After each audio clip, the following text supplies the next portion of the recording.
चैतन्य स्वभावी भगवान आत्मा अनादि अनंत शुद्ध चैतन्य मात्र है, ज्ञान मात्र है। मैं शुद्ध चैतन्य मात्र, ज्ञान मात्र भगवान आत्मा हूँ। प्रति समय यह जागृति बनी रहे, इस जागृति का नाम धर्म है। देह की प्रत्येक क्रिया के काल में और विकल्पों के बहते प्रवाह के काल में ज्ञानी को प्रति समय यह जागृति रहती है कि मैं चैतन्य तत्व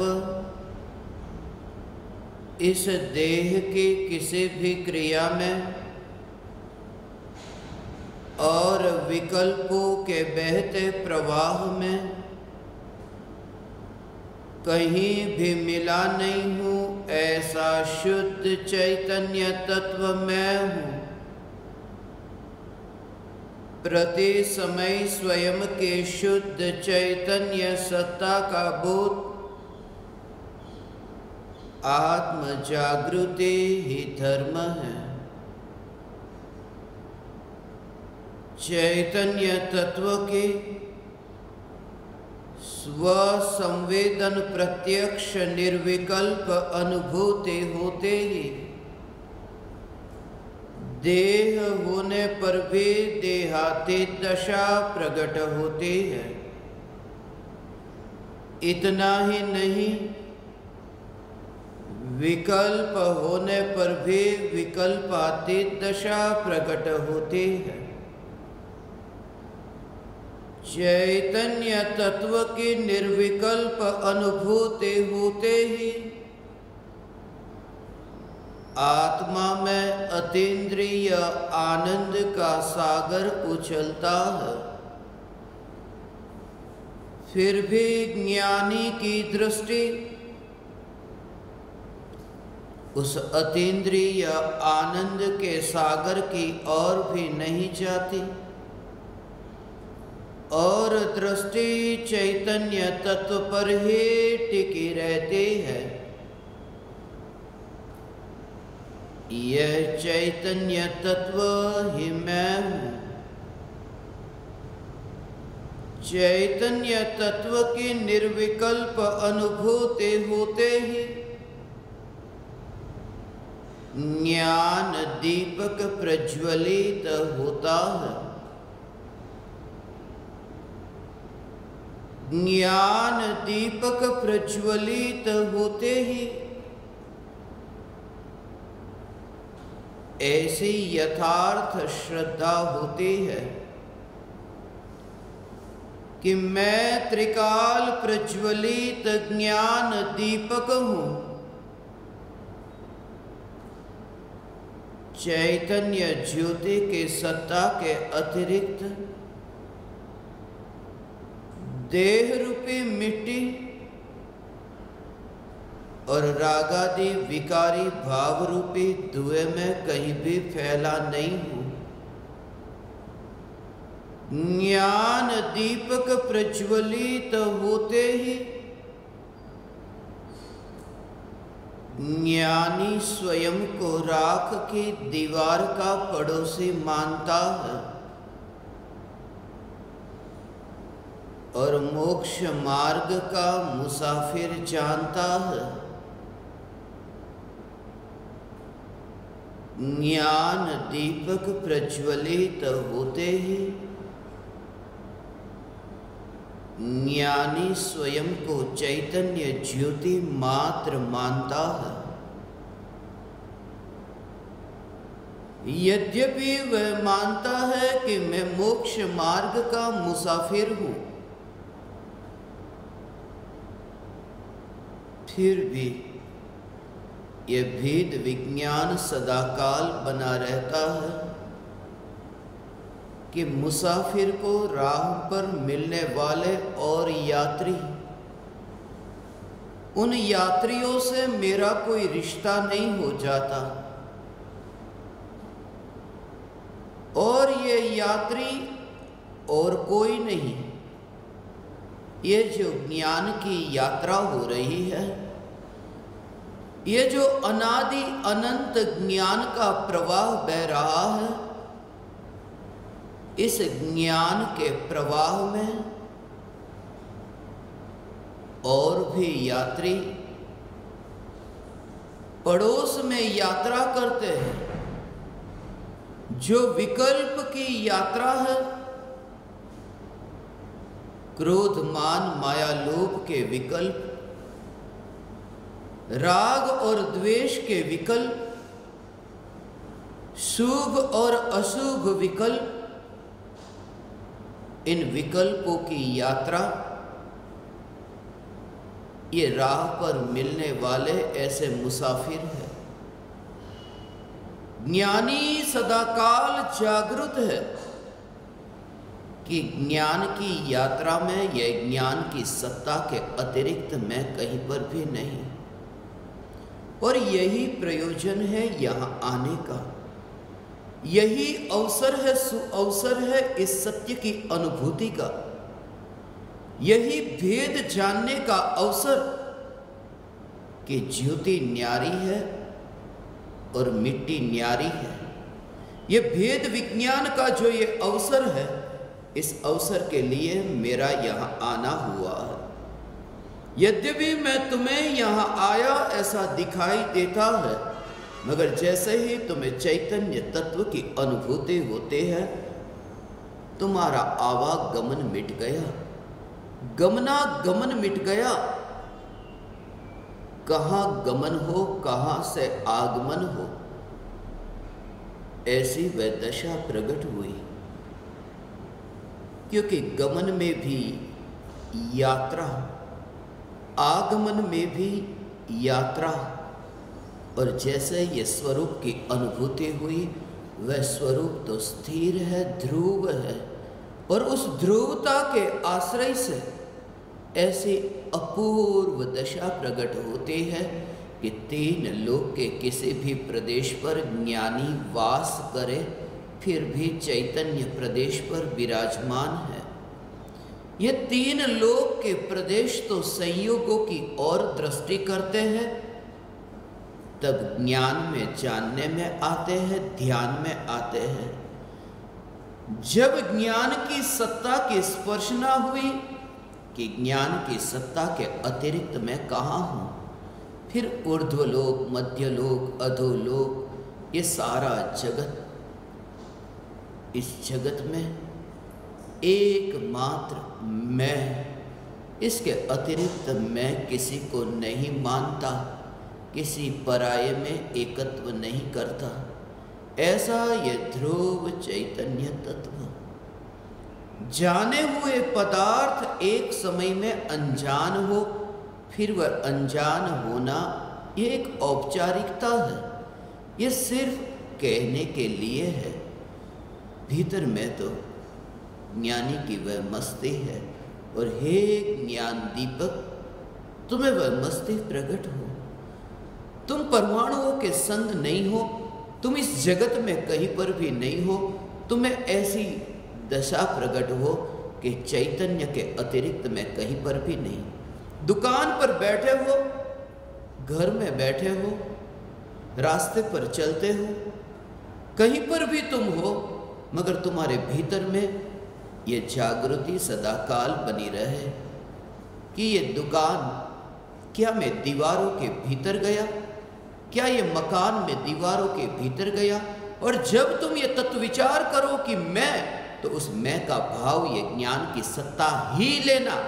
क्या मैं दुकान के भीतर गया, क्या मैं मकान के भीतर गया, कहीं पर भी तुम्हारी यात्रा हो, तुम गाड़ी में बैठते हो, क्या मैं गाड़ी के अंदर गया, उस समय तुम्हारा जोर वह ज्ञान की सत्ता पर हो। क्या मैं देह में हूँ? नहीं, मैं देह में नहीं हूँ, मैं देह में नहीं हूँ। देह में मैं होता तो देह सचेत होता, जीवंत होता, देह में जीवन होता, मगर ये देह मृत्यु के पश्चात जड़ ऐसा नहीं। ये देह ज्ञानी को सदाकाल मृत दिखाई देता है, जड़ दिखाई देता है, मुर्दा दिखाई देता है। इसलिए तो सिर्फ औपचारिकता, यही तो वजह है, यही मुर्दे की क्रिया। इस मुर्दे की क्रिया की भांति जिसने देह में रह करके भी देह से ऐसी देहातीत दशा को पाया, बस ऐसे पूज्य गुरुदेव श्री कांजी स्वामी, परम कृपालु देव श्रीमद राजचंद्र जी, ऐसे अनगिनत ज्ञानी, ऐसे अनंत अनंत परमात्मा जिन्होंने इस रहस्य को जाना। और मैं मिट्टी में मिलने के लिए नया नहीं हूँ, मैं तो सिद्धों के साथ विराजमान होने के लिए एक औपचारिकता के लिए यहाँ बैठा हूँ। ये कुछ ही समय का फासला है। कहते हैं ना, सिद्धों से मिलने के लिए सिर्फ एक समय का फासला। वो तो सिर्फ कहना है, वो तो सिर्फ बाहर की बात है, वो तो सिर्फ औपचारिकता है कि एक समय में 7 राजू की यात्रा होती है, एक समय में सिद्धों से मुलाकात होती है। अभी था पृथ्वी पर, मिट्टी पर, और विराजमान हुआ सिद्धों के साथ। एक समय में सिद्धों से मुलाकात होती है, भाव उसका बहुत गहरा है। एक समय में सिद्धों से मुलाकात होती है, उससे पहले एक समय में सिद्ध से मुलाकात होती है। समय तो एक ही है। जिस समय निर्विकल्प अनुभूति होती है, वह अनुभूति एक समय में होती है। एक समय के लिए जब आत्मा का ज्ञान आत्मा में स्थिर होता है, ध्यान आत्मा में लीन होता है, और श्रद्धान आत्मा में एकत्व करे, बस उस समय एक समय में सिद्ध से मुलाकात होती है। ऐसी सिद्ध परमात्मा से मुलाकात होने पर बस तुम सदा सिद्ध होकर के विचरण करते हो। इसलिए तो मुनिराजों के लिए ये कहा कि चलते फिरते सिद्ध परमात्मा, जिनके ज्ञान में ये जगत जानने में आता है, फिर भी जिनकी अंतर की अनुभूति में ज्ञान ही जानने में आता है।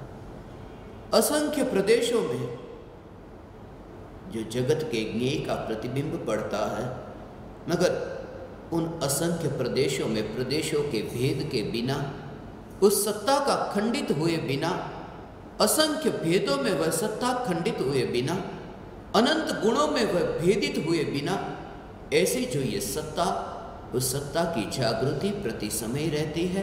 बस इस जागृति का नाम धर्म है। हे ज्ञान दीपक, ऐसी दशा जिन महान संत की प्रकट हुई, नेमिचंद्र आचार्य, सिद्धांत चक्रवर्ती, जिनकी यह अद्भुत रचना द्रव्य संग्रह, जिस पर आज हम चर्चा करने जा रहे हैं, द्रव्य की सिर्फ चर्चा ही हो सकती है, विश्व की चर्चा हो सकती है, अनुभूति नहीं। अनुभूति एक स्वरूप की हो सकती है। इसलिए तो एक सम्यक दृष्टि ज्ञानी धर्मात्मा भी दूसरे आत्मा को, दूसरे परमात्मा का अनुभव नहीं कर सकता। एक सम्यक दृष्टि ज्ञानी धर्मात्मा हाँ दूसरे आत्मा को जान सकता है, फिर भले ही वह केवली परमात्मा हो। केवली भगवान भी लोकालोक को जानते हैं। लोकालोक को जानने वाले केवली परमात्मा अनंत सिद्ध परमात्मा को जानते हैं। अनंत आत्मा सिद्ध परमात्मा के केवल ज्ञान में, जानने में तो आते हैं। जानना हो सकता है, अनुभव नहीं। अनुभव तो एक स्वरूप का ही हो सकता है, एक स्वरूप का अनुभव, क्योंकि अनुभव के लिए तन्मयता चाहिए, अनुभव के लिए लीनता चाहिए, अनुभव के लिए एकाग्रता और ऐसी स्थिरता चाहिए जो पर द्रव्य में स्थिरता हो, तो मिथ्यात्व का पोषण हो, और वहां पर द्रव्य में लीनता हो तो मोह का पोषण हो, फिर केवल ज्ञान हो कैसे? इसलिए ये ज्ञान का स्वभाव ऐसा कि लोकालोक जिसके ज्ञान में प्रतिबिंबित हो सके, ऐसा ये ज्ञान का स्वभाव। फिर भी ये ज्ञान की स्थिति ऐसी कि अनुभव स्वयं का होता है। द्रव्य संग्रह में नेमिचंद्र आचार्य ने जगत का स्वरूप बताया, द्रव्य का स्वरूप समझाया। 6 द्रव्य का स्वरूप, 7 तत्व का स्वरूप, मोक्ष मार्ग का स्वरूप, और मोक्ष मार्ग से लेकर के अरिहंत सिद्ध पद, परम ध्यान की अवस्था तक संक्षिप्त में प्राकृत भाषा में मात्र 58 गाथाओं में उन्होंने ये रहस्य बताए। 6 द्रव्य के स्वरूप को समझाया। प्रारंभ द्रव्य से, मंगलाचरण में ही अरिहंत परमात्मा को नमस्कार करके जीव और अजीव ये 2 द्रव्य के बारे में कहा। ये 2 द्रव्य को मुख्य करके प्रारंभ में ये कथन किया कि जीव द्रव्य और अजीव द्रव्य, भले ही ये द्रव्य अजीव जो 5 है, पुद्गल, धर्म, अधर्म, आकाश, काल, मगर संक्षिप्त में उन्होंने जीव और अजीव ये 2 को कहा। जीवम जीवम दव्वम जिणवर वसेण जीण निडिठम दे विंद विंद वंदम वंदे तम संवदा सिरसा। मैं नमस्कार करता हूं उन अरिहंतों में श्रेष्ठ ऐसे तीर्थंकर परमात्मा को। अरिहंत तो अनेक है, मगर उनमें भी जिन्होंने मुझे ये स्वरूप समझाया, जिनकी दिव्य ध्वनि में ये स्वरूप की पुकार आई, जो मेरे लिए अहो अहो उपकारी रहे, ऐसे में तीर्थंकर परमात्मा को नमस्कार करता हूं। यद्यपि वे नमस्कार करते हैं तीर्थंकर परमात्मा को, मगर तीर्थंकर परमात्मा के प्रति भी जो अहोभाव है वो तीर्थंकर के प्रति नहीं, वो परमात्मा के प्रति, क्योंकि तीर्थंकर दोष है, परमात्मपना ये गुण है। इसलिए जब भी तुम ये सुनो तीर्थंकर भगवान, तीर्थंकर कमजोरी है, भगवान ये शक्ति है, और जो कमजोरी है वो अनंत काल तक नहीं रहती। इसलिए तीर्थंकर सदाकाल तीर्थंकर नहीं रहते, मगर भगवान अनंत काल रहते हैं। तीर्थंकर तो कर्म के उदय का परिणाम है, तीर्थंकर प्रकृति का उदय है, वह आत्मा की महानता नहीं, वह तो कर्म का उदय है। इसलिए जब भी ये कहते हैं तब ये व्यवहार की भाषा है, भीतर का भाव तो यह है कि अनंत सिद्ध परमात्मा जैसे शुद्ध स्वरूप को प्राप्त हुए, ऐसे शुद्ध परमात्मा को मैं नमस्कार करता हूँ। भाषा सिर्फ हमें समझाने के लिए, दूसरों के लिए, भाषा अपने लिए नहीं होती, भाषा की जरूरत ही दूसरों के लिए पड़ती। इसलिए जब कोई दूसरा नहीं तो फिर भाषा की जरूरत क्या? दूसरा है वहां भाषा है, और जहां अकेला है वहां मात्र भाव है, शुद्ध भाव है। और भाव और भाषा के भेद को जानते हुए आचार्य नेमिचंद्र देव द्रव्य संग्रह में संग्रह ये शब्द का प्रयोग करके विश्व की व्यवस्था बताना चाहते हैं। इस विश्व में जो 6 द्रव्य है, ये कहो कि विश्व में 6 द्रव्य है, या फिर ये कहो कि 6 द्रव्य के समूह को ही विश्व कहते हैं। बच्चा बच्चा ये परिभाषा जानता है, 6 द्रव्य के समूह को विश्व कहते हैं। एकमात्र पुद्गल द्रव्य का ही अभी तक हमें अनुभव हो रहा, ये रूपी का अनुभव है, मगर अनुभव करने वाला जो है वही स्वयं का अनुभव नहीं करता। और जिस समय तुम्हें अनुभूति होगी तुम पाओगे कि जो अनुभव में आ रहा है वो कोई पराया नहीं, वह भगवान आत्मा ही है। भले ही वह दिखाई नहीं देता, मगर जिसका रस मुझे चखने में आ रहा है वो कोई परज्ञेय नहीं, वो कोई पुद्गल नहीं। जिसका रस मुझे चखने में आ रहा है वह तो यहाँ ज्ञान का ही रस है। भले ही वो दिखाई नहीं देता, मगर रस उसी का चखता है। भले ही वो पानी को पीता है, पानी में नमक को घुला मिला दिया ऐसा, और फिर जब वो रस को पीता है, पूछा किसी ने कैसा है कि खारा है। किसको पिया? पानी को पिया। मगर वो पानी का अनुभव नहीं, वो नमक का अनुभव है।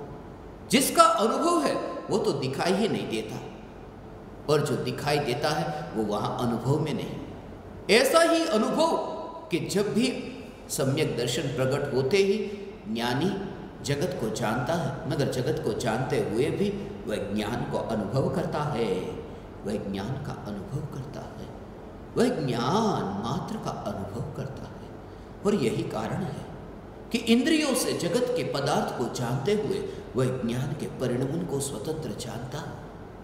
वो ऐसा स्वतंत्र जानता है कि जिसमें ये इंद्रियों के शरीर के परमाणु जिसमें घुले मिले नहीं है, ऐसा ये ज्ञान का स्वरूप। वहां तो तुम्हें ऐसा दिखाई भी दे कि नमक पानी में घुल मिल गया, मगर वहां पर भी वो भेद जानता है, ऐसा भेद जानता है। लोहे को गर्म किया, हाथ लगाया, गर्म का अनुभव हुआ, वो समझ कि ये अग्नि की उष्णता है, लोहे की नहीं। लोहे को छूने पर जो अनुभव में आ रहा है वह तो आग का अनुभव है। ऐसे ही इंद्रियों के निमित्त से तुम्हें लगे कि अरे ये शरीर अभी ठंडा है, ये शरीर अभी गर्म है, मगर वो जो अनुभव तुम्हें भीतर में होगा वह ज्ञान का अनुभव होगा। और जहां तुम्हें ज्ञान का अनुभव है, फिर देह देह में फर्क न रहा, फिर यहां का देह या फिर वहां का देह, फिर सदेह या फिर विदेह, तुम कहां हो उसका फर्क नहीं पड़ता। आचार्य नेमिचंद्र देव 6 द्रव्य के स्वरूप में जीव द्रव्य की मुख्यता से पुद्गल से भेद विज्ञान करते हुए यह शुरुआत करते हैं। सबसे पहले जीव द्रव्य का वर्णन किया, क्योंकि जीव को जानना है जीव के लिए और अजीव को जानना है जीव के लिए।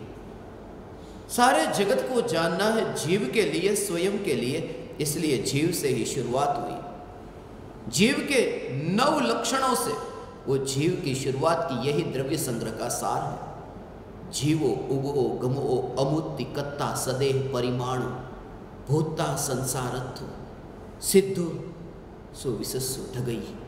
शुरुआत में ही ये गाथा में मंगलाचरण के तुरंत पश्चात नेमिचंद्र आचार्य ने इस गाथा में जीव के 9 लक्षण बताए।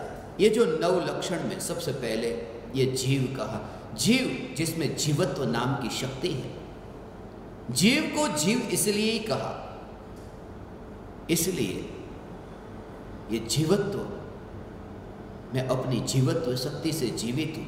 ये जो तुमने सुना, आयु, श्वासोश्वास, ये 5 इंद्रिय, ये 3 बल, मन वाणी काया, इनके कारण मेरा जीवन नहीं। इसलिए मैं उत्सव मनाता हूं, इसलिए मैं आनंद मनाता हूं, क्योंकि आनंद में लीन होकर के आनंद ही मनाया जा सकता है। याद रहे कि यदि तुम्हें परमात्मा की पुकार सुनकर भीतर में यदि रोना आता हो, अरे ये संसार कैसा, समझना अभी तुमने वो आत्मा का वह रूप नहीं जाना, उस स्वरूप को नहीं पहचाना कि अरे ये देह मेरा नहीं, जिस देह की मैं जन्म से सेवा चाकरी करता रहा, ये देह मेरा नहीं।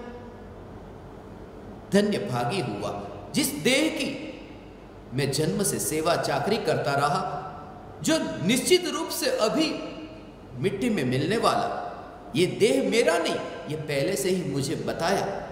धन्य भागी हुआ, ये मुझे सुनने को प्राप्त हुआ। देह अनित्य है, ये जगत क्षणिक है, ये सुनकर के निराश नहीं होता, ये सुनकर के और पुरुषार्थ दृढ़ होता है और मनोबल बढ़ता है और ऐसी यात्रा की ओर आगे बढ़ता है जहां मनातीत हो। ऐसी वह अपूर्व वाणी आचार्य नेमिचंद्र देव ने जीवत्व की, जो सांस अभी यहां भीतर आई और बाहर गई, मैं उस सांस के कारण जीने वाला नहीं, उस सांस पर मैं भरोसा नहीं करता। मैं हवा पर कैसे भरोसा करूं? वो हवा मुझे कैसे सुखी कर सकेगी, मुझे जीवन दे सकेगी? वो वायु, जो वायु कायिक जीव, जिसका ये शरीर वही वायु, वायु का अर्थ ये वायु जिसका शरीर है, ऐसे जीव को वायु कायिक कहते हैं। और वे जीव भी जो वायु से जीते नहीं, क्योंकि वे जीव भी वायु को छोड़ करके मरते हैं। जैसे कोई वनस्पति में जीव है, वनस्पति को छोड़कर मरता है, ऐसे ही वायु को छोड़कर मरने वाले जीव वायु कायिक, जिनका देह वायु है, ऐसे जीव। पंछी नहीं, तोता नहीं, कौवा नहीं, वो तो पंचेंद्रिय है, वो वायु कायिक नहीं, हवा में उड़ने वाले नहीं, वायु ही जिसका शरीर है, ऐसे वायु कायिक जीव। मगर उनके कारण भी मैं जीता नहीं, वायु के कारण भी मेरा जीवन नहीं, क्योंकि अभी अभी मैं देखता हूं ये हवा जो अभी भीतर गई, अभी बाहर गई, आती जाती ये हवा को जो देखता है और ये देखता है, सत्ता तो टिककर रहती है। इस सत्ता की पहचान जहां हुई वहां परमाणुओं के मिलने से, परमाणुओं के बिखरने से स्वयं की सत्ता को नष्ट होता हुआ वह नहीं देखता। वो स्वयं की सत्ता को ऐसी न्यारी देखता है जिसने देह के परमाणु को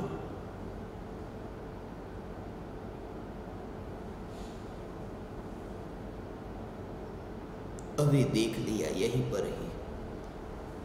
पर ही देख लिया। इसलिए यही कारण लकड़ी की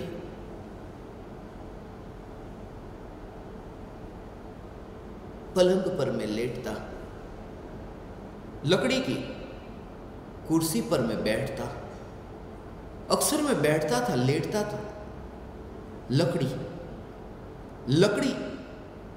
और उस समय यही विचार आता था कि बैठ गया, लेट गया, ये देह लकड़ी पर, शमशान की लकड़ी पर बैठे या लेटे, उससे पहले ही तुम ये देख सको इसे मुर्दे के रूप में कि ये लकड़ी पर बैठ गया। ऐसी जो दृष्टि, उस दृष्टि का प्रकट होना धर्म है। हे ज्ञान दीपक, आचार्य नेमिचंद्र देव ने सबसे पहले जीवत्व शक्ति में अपने चैतन्य प्राण से जीवित हो। ये 11वां प्राण है। 10 प्राण तो बहुत सुनो, ये 11वां प्राण, ये 11वीं दिशा है। 10 दिशाओं के बारे में बहुत सुना, ये 11वीं दिशा, ये चैतन्य दिशा पर्याय जब भीतर की ओर यात्रा करती है, यहीं पर रह करके यहीं में स्थित होती है, ऐसी ये दशा है। नेमिचंद्र आचार्य ने पहले जीव जीता है, ये जीना, मरता ही नहीं, अनंत अनंत देह इस जीवन के प्रमाण है, अनंत देह प्रमाण है। यही तो कारण है जाति स्मरण ज्ञान, आत्मज्ञान होने हेतु बहुत महत्वपूर्ण कारण बन सकता है।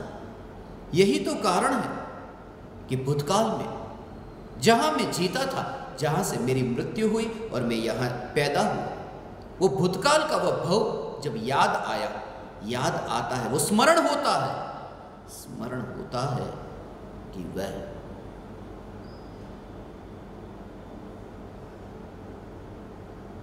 उस देह के परमाणु को शमशान में जलता हुआ वह देख लेता है। जल रहा है ऐसे परमाणु को वो शमशान में देख लेता है और ये देखता है कि जिस देह को मैंने अपना माना था, मैं ये मानता था कि देह के कारण मैं नहीं हूं, मगर वो देह तो जल गया। देखो मेरे ज्ञान में अभी जानने में आ रहा है कि वह देह तो जल गया। वो जलता हुआ देह मेरे ज्ञान में जानने में आ रहा है और मैं उसे जान रहा हूं। इससे एक बात तो निश्चित हो गई कि जानने वाला नहीं जला, क्योंकि अभी जो जान रहा है उस देह को जलता हुआ जाति स्मरण का भाव कि वहीं पर ही स्वरूप नित्य है, मैं नित्य हूं, ऐसे तत्व विचार से सम्यक दर्शन प्रकट हो सकता है। ऐसे सम्यक दर्शन नारकियों को प्रकट होता है, जिनके पास गुरु नहीं, परमात्मा की पुकार नहीं, मगर पूर्व भव का स्मरण यदि हो जाए तो वह भी अनुभूति के कारणभूत हो सकता है। इसलिए ये जीव, मेरा जीवन, ये जीवत्व वहाँ से ही शुरुआत की। फिर उपयोग, ये दूसरा लक्षण कहा कि उपयोग लक्षण, उपयोगमयी, जिसकी चर्चा हमने कल थोड़ी सी चर्चा की थी कि योग के कारण मेरा जीना नहीं। योग का क्या ठिकाना, योग स्वयं ही अनित्य है। शरीर को कितना भी मैं स्थिर रखना चाहूं, स्थिर रह ही नहीं सकता। कितना भी योगा का मैं अभ्यास करूं, बहुत अभ्यास किया, योगा बहुत किया, ध्यान बहुत किया शरीर को स्वस्थ करने के लिए। अज्ञानी ध्यान करता है शरीर को स्वस्थ करने के लिए, पर ज्ञानी जब ध्यान में लीन होते हैं तब शरीर कहाँ उसका पता ही नहीं। और लक्ष्य यह है कि शरीर स्वस्थ हो, ये नहीं, आत्मा ऐसा स्वस्थ हो कि देह ही न रहे। स्वस्थ, बहुत प्रीतिकर यह शब्द लगता है, स्वस्थ। यह शब्द ही बताता है स्व में स्थित होना, यही स्वस्थ होना है। जब आत्मा स्वस्थ होता है तब देह नहीं रहता, क्योंकि ये देह एक मलिनता की निशानी है, ये देह एक विकृति की निशानी है, ये देह संसार की निशानी है। यही तो वजह है कि सिद्ध भगवान अशरीरी है, जिन्हें देह नहीं, जहां परम शुद्धता प्रकट हुई। इसलिए जो भी जीव अभी मेरी नजर के सामने आता है वो अशुद्ध, वो कर्म सहित, वो बंधन में बंधा नजर के सामने आता है। फिर वह तीर्थंकर भी क्यों ना हो, उपाय ही नहीं। यहां पर जो तुम्हारी नजर के सामने आएंगे, बंधे हुए ही सामने आएंगे।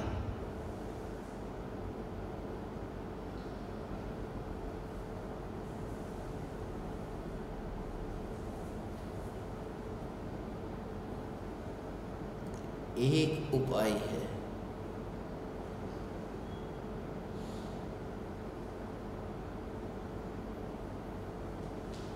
बंधे हुए यदि सामने आए तो भी बंधे हुए को बंधे हुए के रूप में न देखना। जिस समय वह अनुभूति होती है उस समय उपयोग लक्षण मात्र में शरीर को स्थिर रखने का प्रयास ही नहीं होता। शरीर स्थिर रह ही नहीं सकता, क्योंकि हवा भीतर जाती है, पेट बाहर आता है, हवा बाहर आती है, पेट भीतर जाता है। ये देह की जो क्रिया, और एक बात याद रहे, तीर्थंकर परमात्मा को भी ये सांसें चलती हैं, हवा भीतर जाती है, बाहर आती है, वहां पर भी ये 10 प्राण होते हैं तीर्थंकर परमात्मा को भी। इसलिए ये उपाय नहीं कि शरीर का कंपन ये रोका जा सके, आत्मा के प्रदेशों का कंपन रोका जा सके। आपको शायद पता ना हो, सबसे ज्यादा आत्मा के प्रदेशों का कंपन होता है तो तीर्थंकर परमात्मा को होता है। जिनके योग इतने कंपित होते हैं, ऐसे तो किसी के नहीं होते, मगर फिर भी योगों का कंपन इतना, देह के एक एक परमाणु से दिव्य ध्वनि छूटती है, दिव्य ध्वनि खिरती है, ऐसा कंपन होता है। मगर फिर भी योगों के कंपन होने पर भी उपयोग अकंप है। और वही कि पराये का कंपन हो, उससे मुझे क्या, बस मेरा मुझ में समा गया। ये द्रव्य संग्रह, ये द्रव्य संग्रह, संग्रह शब्द जब भी मैं पढ़ा था, मुंबई में बहुत लोगों को ये द्रव्य संग्रह पढ़ाया है, क्योंकि ये बच्चों के लिए ये शास्त्र है।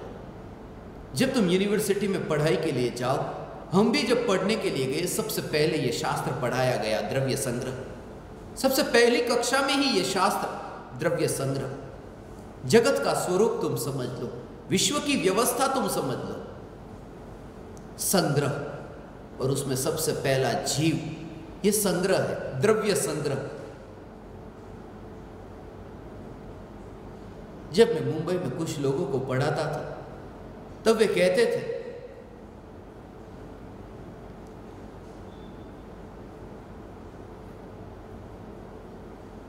उन्होंने द्रव्य का अर्थ, मैं कहता 6 द्रव्य है,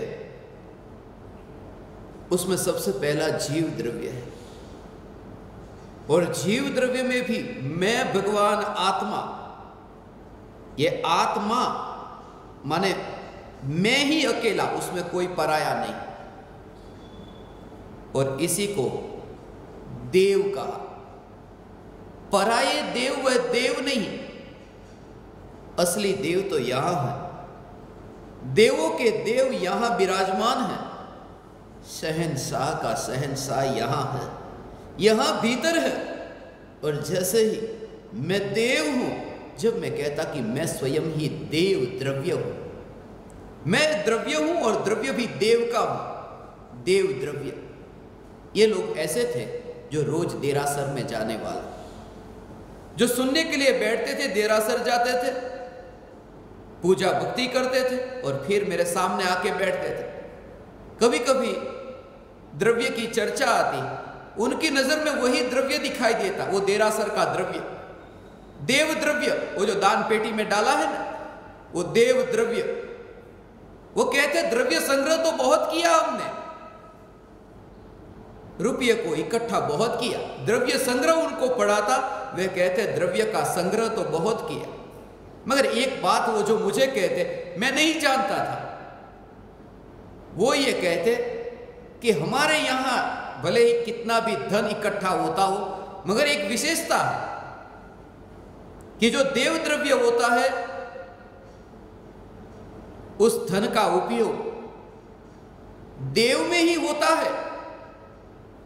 यदि देव द्रव्य के धन को आप इकट्ठा करके गाड़ी खरीद लो, मकान खरीद लो, या फिर और भी किसी काम में उसका उपयोग कर दो, चाहे गरीबों को खाना पीना खिला दो, तो भी वो हो नहीं सकता, वो दुरुपयोग हुआ। क्योंकि जो देव द्रव्य का धन है उसे देव में ही खर्च करना, वरना बहुत बड़ा अपराध होता है, पाप। सच है, देव द्रव्य का धन देव में ही खर्च हो। ये चैतन्य परमात्मा, ये देव, और उसका धन, ये ज्ञान धन, ये ज्ञान आत्मा में ही खर्च हो। ज्ञान उपयोग, उपयोग अर्थात खर्च होना, ये ज्ञान उपयोग आत्मा में ही जब खर्च होता है, अर्थात ज्ञान उपयोग आत्मा में ही ढलता है, अपना धन अपने में रहा, बस यही देव द्रव्य के धन का सदुपयोग किया, बड़े अपराध से बच गया। वहां तो कहते थे कि नरक से बचेगा, मैं कहता हूं नरक से नहीं, निगोद से बचेगा, निगोद से नहीं, तो मां की गोद में जाने से ही अब बचेगा। अब तुझे दोबारा जन्म नहीं, ऐसी वह दशा प्रकट होगी। नेमिचंद्र आचार्य ने उपयोग लक्षण इससे शुरुआत की कि उपयोग जीव का लक्षण है। शरीर पर मेरा कोई अधिकार नहीं, शरीर को वश में करना ये मेरे वश की बात नहीं। सिर्फ इतना हो सकता है कि ये जागृति,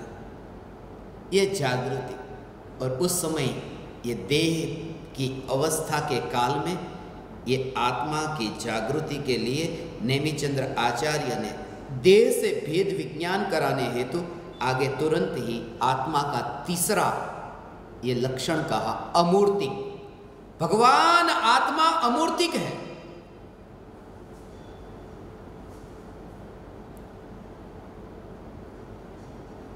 अमूर्तिक, अमूर्तिक अर्थात अरूपी, मूर्तिक अर्थात रूपी। रूपी और अरूपी का अर्थ यह समझना कि रूपी जिसमें स्पर्श रस गंध वर्ण है, यह मत कहना जो आंखों से नहीं दिखाई देता उसका नाम अरूपी, ऐसा नहीं। क्योंकि यदि तुम्हें आंख कमजोर हो तो कुछ न दिखाई दे, इसका मतलब यह नहीं कि वह अरूपी है। जैसे हम सभी को कर्म नहीं दिखाई देते, द्रव्य कर्म, ज्ञानावरणादि कर्म, मगर वे रूपी है। रूपी का अर्थ है जिसमें स्पर्श रस गंध वर्ण आदि गुण है, और अरूपी का अर्थ जिनमें स्पर्श रस गंध वर्ण आदि ये गुण नहीं है, वे अरूपी। भगवान आत्मा अरूपी है, अमूर्तिक है। इसलिए ये बात कही सबसे बड़े भ्रम को छुड़ाने के लिए, तुड़ाने के लिए। मिथ्या धारणा जो तुम्हारे भीतर में है, जब तुम आत्मा के ध्यान में लीन होने का प्रयास करते हो, होते नहीं, होते तो ये भ्रम न होता।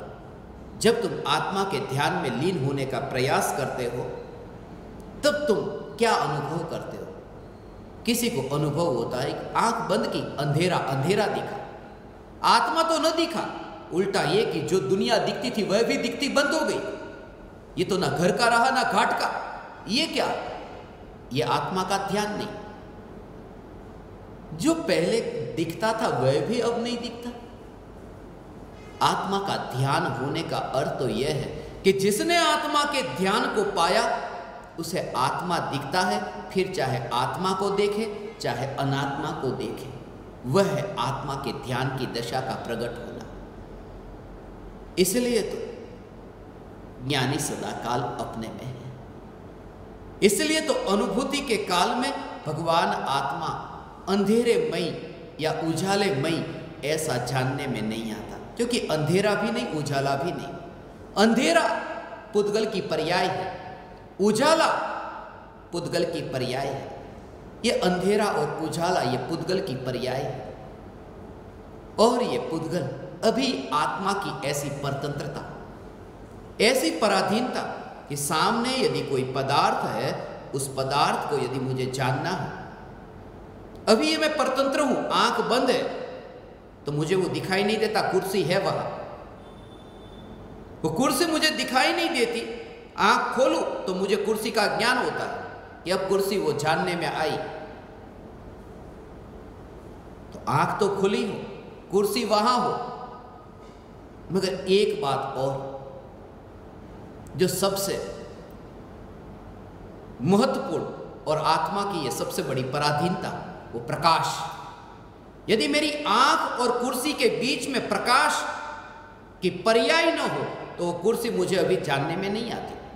अंधेरा हो जाए, आंख भी खुली है, कुर्सी भी वहां है, मगर बीच में जो प्रकाश है, वो प्रकाश एक काम करता है, वो चश्मे का काम करता है।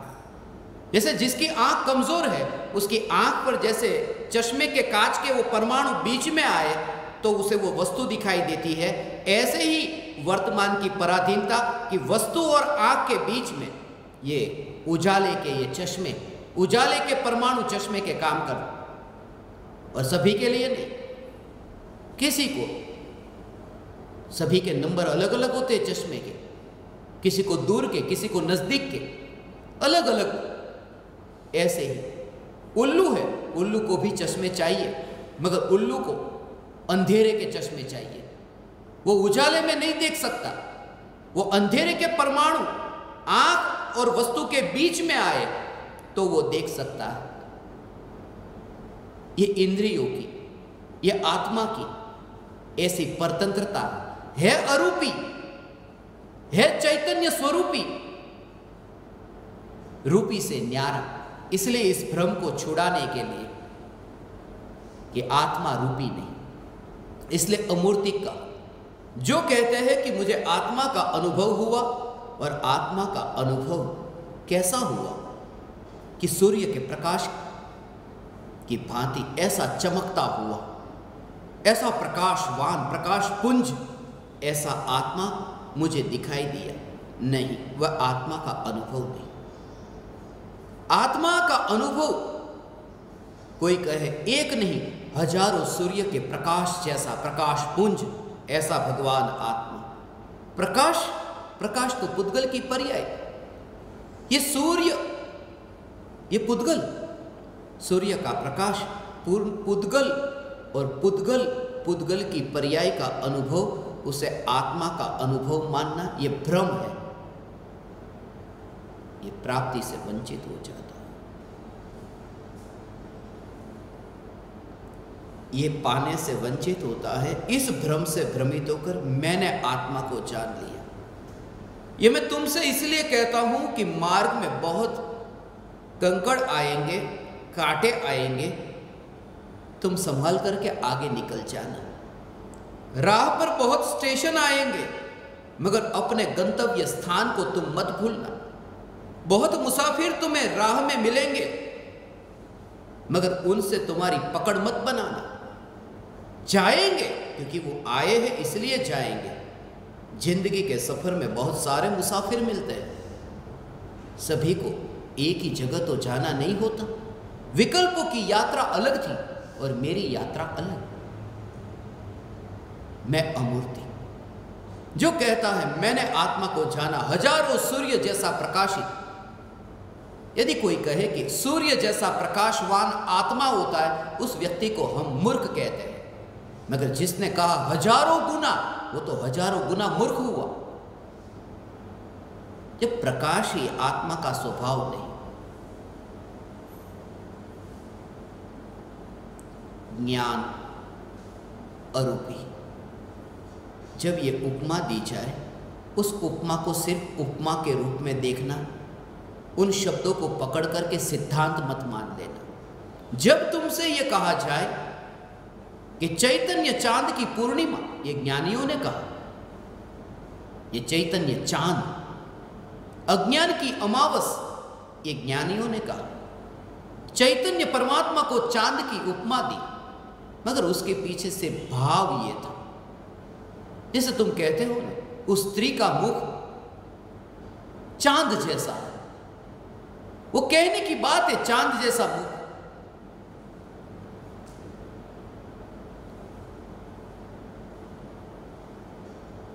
चांद जैसा मुख।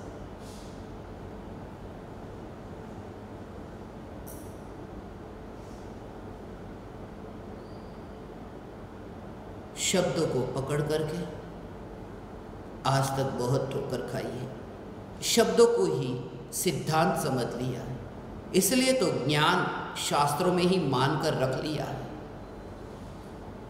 जो ज्ञान शास्त्रों में है ही नहीं।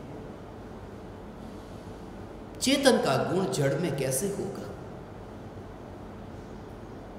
यह जागृति। जब ये कहा, किसी ने तर्क किया, स्त्री का मुख चंद्रमा जैसा। स्त्री का मुख चंद्रमा जैसा कहा। उस व्यक्ति ने कहा, चंद्रमा का वजन कितना? कितना वजनदार चंद्रमा। और ये स्त्री, इस पृथ्वी की सभी स्त्रियों के चेहरे को यदि इकट्ठा करो और तराजू पर तोलो, तो भी चांद के वजन से तो कम ही होगा। तुम ये क्या उपमा देते हो? मगर उस उपमा के पीछे यही भाव था कि जैसे कोई व्यक्ति चंद्रमा को देखता है और चंद्रमा पर देखकर चंद्रमा को ही देखता रहता है, आकर्षित हो जाता है, बस इस स्त्री का मुख ऐसा है जो आकर्षित करता है। वहां पर गणित नहीं बिठाना, वहां तुम्हारी बनिया की बुद्धि को मत लगाना, वहां सिर्फ भाव को समझना। जब ये कहा कि चैतन्य ये ज्ञान दीपक, फिर तुम दीपक को लेकर मत आना कि मिट्टी ये दिया तो इतना छोटा जिसका वजन कितना कम, और हमारा देह तो कितना वजनदार। हजारों दिए इकट्ठे करो तो भी ये देह का वजन। ये शब्द को मत पकड़ना। इसलिए तुमसे कहा, हे ज्ञान दीपक। ये ज्ञान दीपक शब्द का जो तुम्हें ये संबोधन करता हूं, इस संबोधन के पीछे यही कि सिर्फ वो दीपक तुम्हारे लिए प्रतीक बन जाए, वो याद ही ना आए, वो ऐसी दशा हो कि तुम्हें वो याद ही ना आए। ऐसी वह दशा प्रकट हो, ऐसी वह दशा प्रकट हो।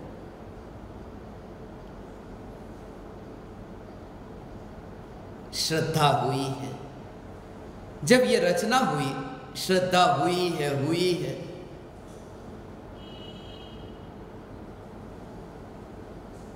कुछ ज्ञान दीपकों ने कहा, ये तो फिल्म के गाने की धुन है। श्रद्धा हुई है, श्रद्धा हुई है। चिट्ठी आई है, चिट्ठी आई है, ये तो इसी की धुन है।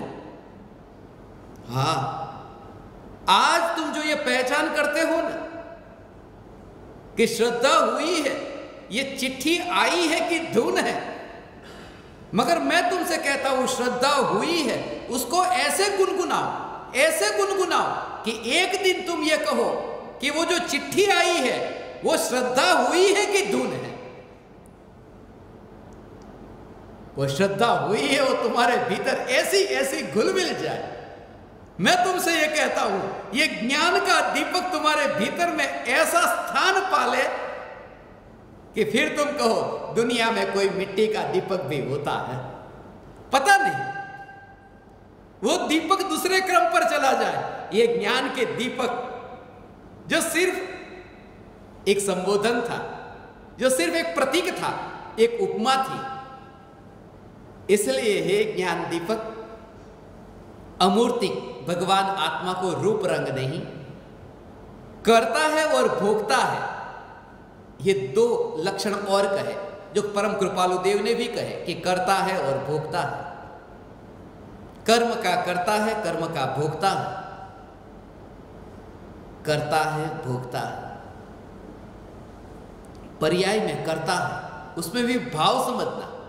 जैसे किसी मनुष्य ने कोई पाप किया, मगर वो जो पाप करने वाला मनुष्य, उसके पीछे वो जो करने वाला मनुष्य पर्याय में पाप हुआ, मगर करने वाला वह आत्मा। जैसे कोई व्यक्ति फिल्म में काम करता है और राम का रोल करता है, वो अभिनय करता है, राम बना। रमेश नाम का व्यक्ति वो राम बना है। जब वो राम बना है तब रमेश को तो वो याद न करे कौन रमेश, मैं राम हूं। कोई राम कह के पुकारे तो सुनता है, स्वयं को राम कहकर पुकारता है। ये वो अभिनय, एक अभिनय है। मगर जब उसका लाभ, उसे धन मिलेगा, धन राम को नहीं मिलेगा, धन तो वो रमेश को मिलेगा। अभिनय करने वाला राम था, राम का अभिनय था, मगर अभिनय जो है उसे नहीं मिलता, वो अभिनय करने वाले को फल मिलता है। ऐसे ही ये अभिनय तो हो रहा है मनुष्य का, चींटी कीड़े मकोड़े का, ये अभिनय है, मगर उसका फल तो मिलता है आत्मा को जो असली है। इसलिए कहा आत्मा कर्म का करता है और भोगता है। आत्मा देह प्रमाण है। देह प्रमाण, जहां जहां देह का विस्तार है वहां आत्मा का विस्तार। इसलिए आत्मा को देह प्रमाण कहा। देह प्रमाण होने पर भी वो ज्ञान प्रमाण है। देह प्रमाण जो ये कहा, उसके पीछे भी यह भाव है कि तुम उसे कहां कहां ढूंढोगे। ये देह प्रमाण कह के इतना काम सरल कर दिया। जैसे तुम्हें कहे कि हीरा है, वो हीरा इस पृथ्वी पर है, और फिर ये कहा कि हीरा इस पृथ्वी पर है, जिस हीरे की तुम खोज करते हो वह पृथ्वी पर है। फिर दूसरा वाक्य जब ये कहे कि वह हीरा भारत में है।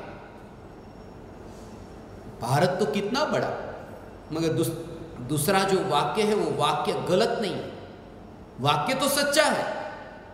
भले ही वो कठिन है भारत में हीरा ढूंढना, मगर उस वाक्य ने इतना काम तो सरल कर दिया कि भारत के अतिरिक्त पूरी पृथ्वी से भटकाने को हमें बचा दिया।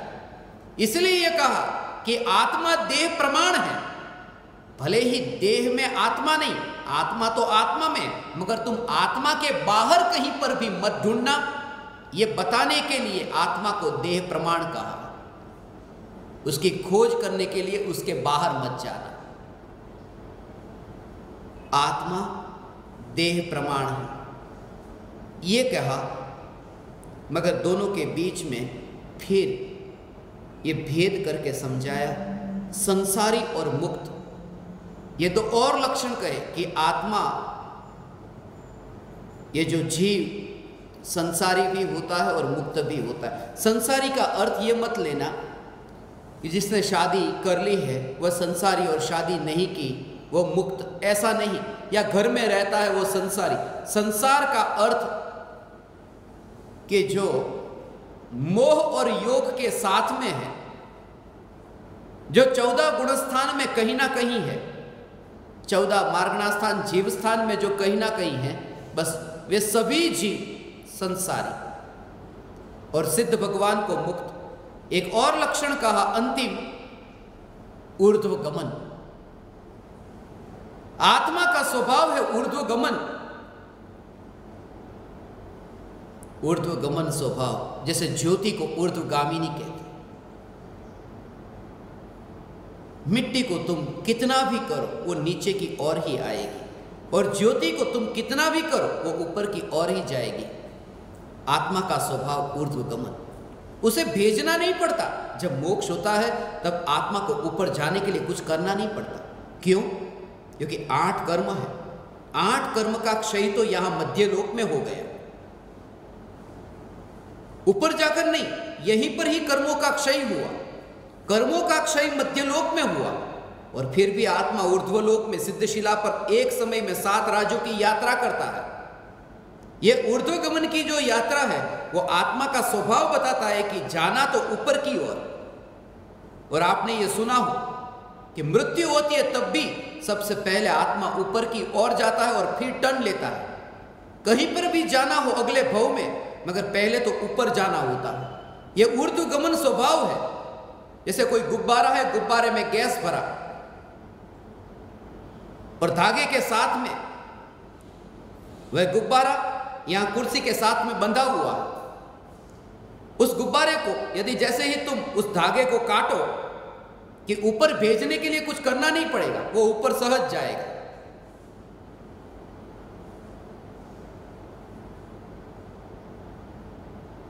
गुब्बारा, और वो गुब्बारा गुब्बारे के कारण ऊपर नहीं जाता। उस गुब्बारे के भीतर जो हवा है वो हवा महत्वपूर्ण है। दूसरा भी गुब्बारा है जिसमें सादी हवा है, ऐसा गैस नहीं कि जिससे ऊपर जाए।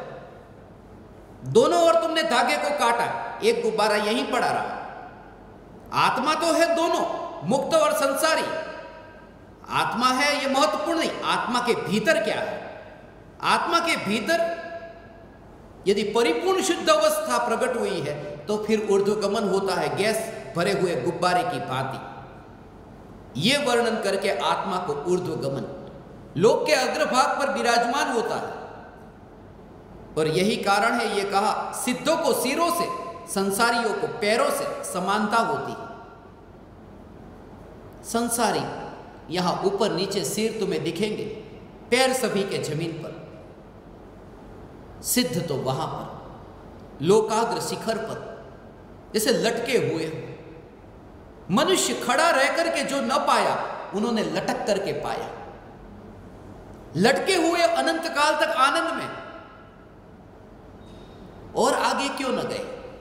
और आगे इसलिए न गए कि धर्मास्तिकाय द्रव्य तो लोक में ही है, धर्मास्तिकाय द्रव्य लोक के बाहर नहीं है। इसलिए जहां तक धर्मास्तिकाय द्रव्य है वहां तक जाएंगे। ये बात झूठी है। धर्मास्तिकाय द्रव्य तो निमित्त है, वरना यह कहना पड़ेगा निमित्त नहीं था इसलिए उपादान में कार्य नहीं हुआ।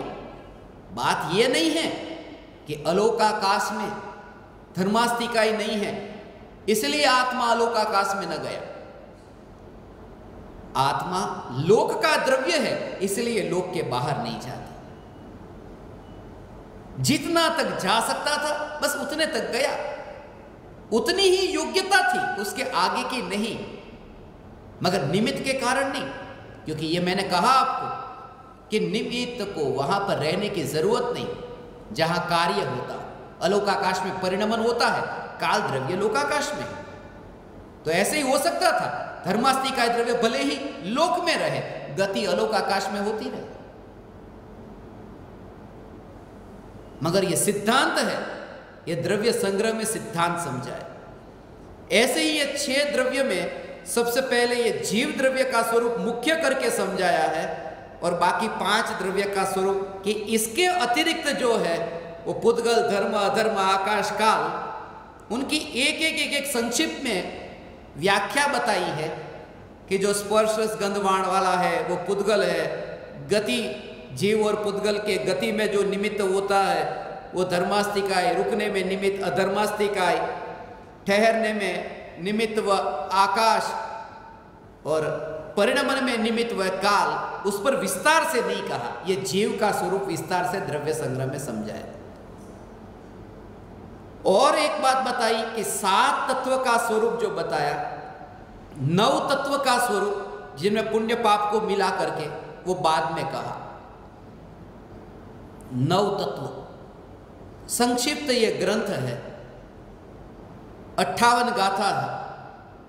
इस पर आज सुबह भी अभी चर्चा होगी और अधूरी चर्चा जो होगी मैं आपको आज शाम को बताऊंगा,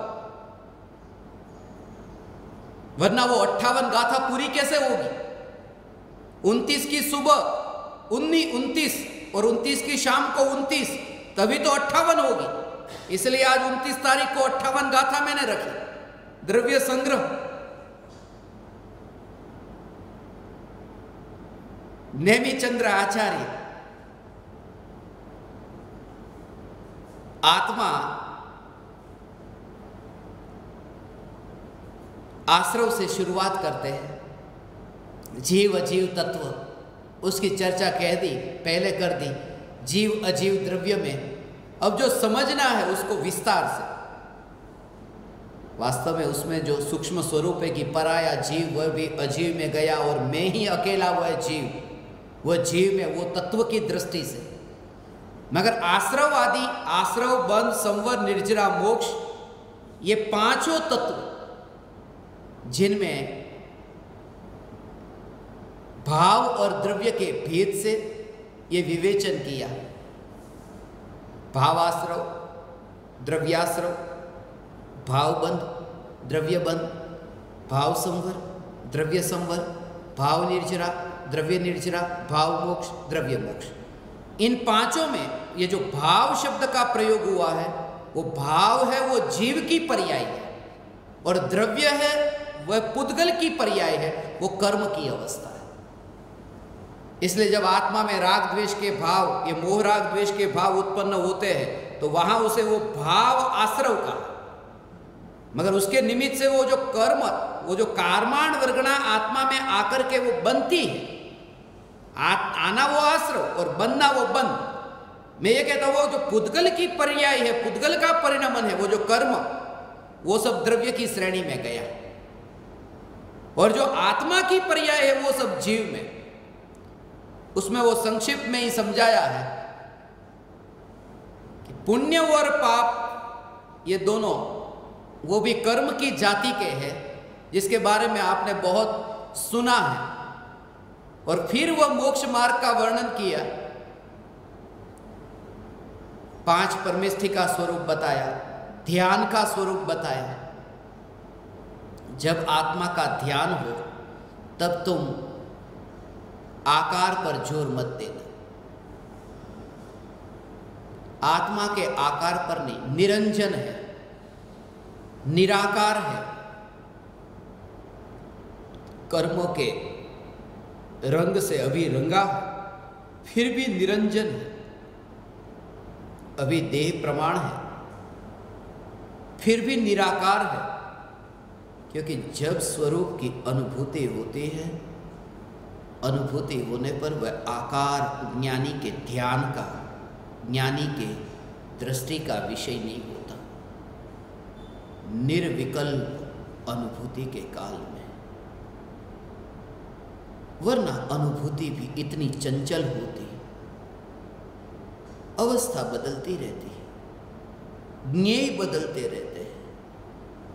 ज्ञेयों की अवस्था बदलती रहे, ज्ञान की अवस्था बदलती रहे, ज्ञान का आकार बदलता रहे, मगर तुम्हारा जोर वह आकार पर न हो, तुम्हारा जोर स्वरूप पर हो। उस स्वरूप को प्रधानता देना।